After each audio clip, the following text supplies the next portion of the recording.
guy on TV. Well, if you say that, like they interviewed someone and he said, I worked with Danny Thomas.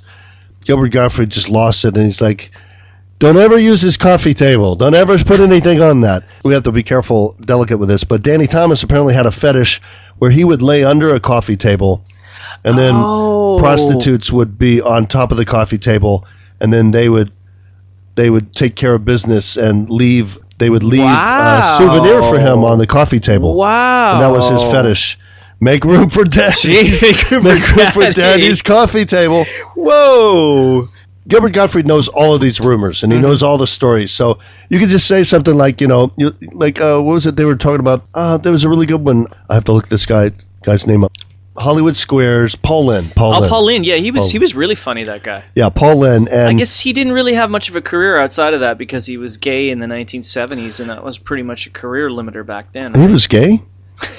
Yeah, that was the whole thing. It's like, that was like every joke he told was like, oh yeah. He was only allowed to insinuate it. He wasn't allowed to come out and say, and we should get married. He wasn't allowed to, advocate. Right. He couldn't be an advocate. He could only insinuate. The same thing with Liberace. It's like, thank you for being my friend. Some people are more friends than others. They're called men, but. Did you see the movie with him and the biopic?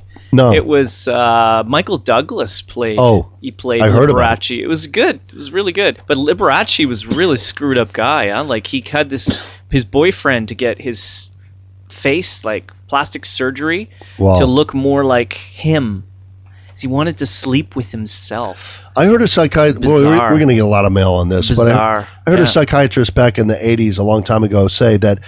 I'm not saying this. The psychiatrist said this, and he was later discredited for it. But he said that basically, that gay guys are narcissists and they wanna make out with themselves, and that's basically why they look for good-looking guys, because they think they're good-looking. Anyway, I think that's a load of BS, personally. But if you've ever met some ugly gay guys, that can't possibly be true. There's some really ugly gay guys too. It's okay. That's Mike Miller and the Nagoyacomedy. MYKER.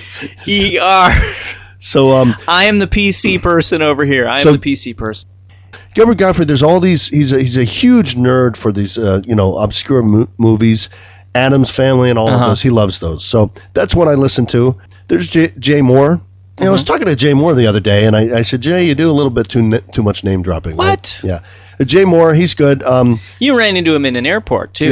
Yeah, he was very friendly. He was very cool. And what is it with you running into comedians at airports? Maybe you're the only guy who recognizes them. You ran into Steve Hofstetter at the airport. Nobody would recognize him. Yeah, very few. Yeah, only comedy nerds. I think. Yeah, I saw him. See, first of all, I have a bad travel agent because she books me to go to New York. I have to get a cheap ticket last minute. I have to stay in 5 places. So there's 5 different airports. So. And I was at LAX, and our flight was delayed. We were going to be there all night. It was supposed to leave at 11, and then they said, well, we're delayed to 2. Now there's a pilot, but he's driving in from, far away. He doesn't live in LA, and he's driving in, and he won't be here until... Why don't they fly him in? It's an airline company. Don't they have planes? That's typical airline airline logic. He has to fly his own plane to pick him up. That's exactly. And so he's the only pilot. If you had 2 pilots, you could have one pick the other one up. So they're explaining the logic. It didn't make sense to me, but we've been up all night, and I'm coming from Japan. I've been up for 30 hours by now. Jeez. I'm exhausted. And you can't sleep on planes. No, and I was seeing visions. I'm like, is that Steve Hofstetter laying on the floor with his dog? And you're like, is that a dog in Steve Hofstetter? What? Steve Hofstetter does so many jokes about how dogs are better than children that I knew it was him when I saw him with a dog. Because, he's a redhead, but he's not that famous looking. He's not, only I know, a lot of people wouldn't know what he looked like. So anyway, they're announcing at LAX. The problem is the pilot has to get here he'll probably be here by 3:40 or 4. The problem is if he gets here after 4, the airport's closing. No flights after that. 4 p.m.? 4 a.m. 4 a.m. Okay. We're up all night. And we were supposed to fly in. We were supposed to be in 4 hours already by then. We were already supposed to be on our way to New York. So we were just waiting. And in the middle of the aisle in LAX, you got this kid screaming, running up and down just playing with his dad and just screaming up and down, And I'm starting to think you hallucinated all this. You're so tired. I see Steve Hofstetter. He's just laying. That's got to be filthy. He's just laying. Oh yeah, those on the carpets, man. Those are awful. Airport carpets. They don't clean those. And his dog is standing. His dog knows what's in the carpets. His dog's like, no way, I'm getting down on that. Standing on fours. And then I see him laying. He's on the phone talking to his agent Russell. And I do the double take, and then he's looking at me like, I know you.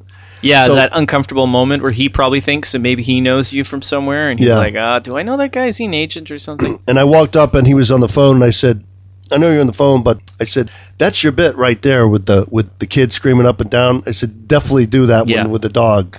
Your dog is so well behaved. Your dog's sitting there and the kid's screaming. I talked to him just a little bit, and I said, I'm a big fan, and I talked to him about Japan. And what happened is he later came to Japan. That's right. He ended up coming to Japan. He came to Japan. And you met him in Osaka. Yeah. Maybe we'll have a way to I wish I could have gone. Fantastic. It was fantastic. I think it was a weeknight or something. I couldn't go for some reason. Could have been. It was during my vacation from my day job. Right. We get kind of lengthy winter vacation. Yeah. It was February, I think. February, yeah. And how did I get onto him? Yeah. So I run into these people in airports, but he owns a club apparently in L.A. but he also tours a lot. So I think he may be coming back to Japan. Good. But we hope sometime maybe it's not impossible that we could maybe get him on on this podcast sometime. We just have some technical problems with Skype and all that. And the other things. I've heard Skype's pretty unreliable for this kind of stuff, but then again, a lot of podcasts do it. So yeah. And so we probably should break this up. And thank you guys for listening. Talk Funny. We do about 4 shows at GC Live every year. We've basically decided our schedule. And I think it's February, April.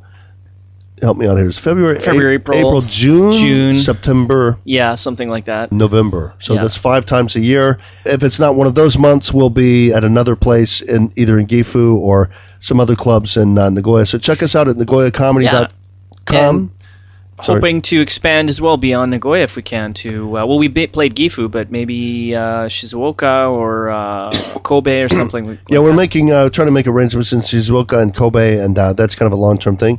Maybe Osaka as well in the future. So Nagoyacomedy.com, or you can send us requests, questions at askportjapan@yahoo.com, AskPortJapan, or Facebook Nagoya Comedy page. One word. Yeah, no space. And that's been Talk Funny. We'll talk to you soon. Thanks.